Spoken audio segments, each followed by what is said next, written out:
2 years ago, on a freezing cold morning, I arrived at the Dayton Company headquarters of McGowan Brabender, a large health insurance broker in the Midwest. I was dreading going in.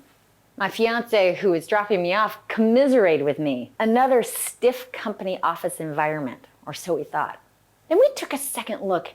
We noticed that people emerging from the building were smiling. Encouraged, I pried myself out of the car, tiptoed across an icy parking lot, and gingerly stepped into a single-story office building. Immediately, I was overcome by a maze of hallways plastered with photos of employees with their family members, stashes of games for kids, inspiring quotes, and colorful learning props. Seconds later, CEO Scott McGowan came bounding out, brimming over with excitement.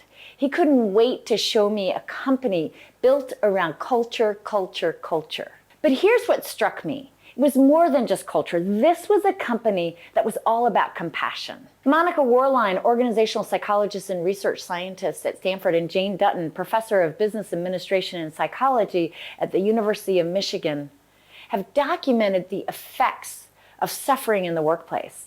The remedy? Awakening compassion. Compassion, they contend, is more than spreading kindness or expressing gratitude.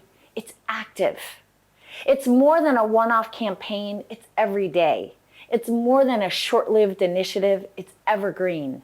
It's more than inspiring quotes on a wall. It's what fundamentally defines the employee experience. But how did I actually know that compassion was at the heart of this organization? It wasn't the whirlwind tour, the Google-like environment, the podcast interview, the talk I delivered, or the conversations I had with board members. It was what I saw when the dust had settled into the hum of every day.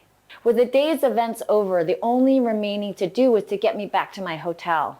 A passing employee overheard us and offered up a ride, and so I said my goodbyes, collected my stuff, trekked across the parking lot in the waning afternoon sun, and tucked into her car.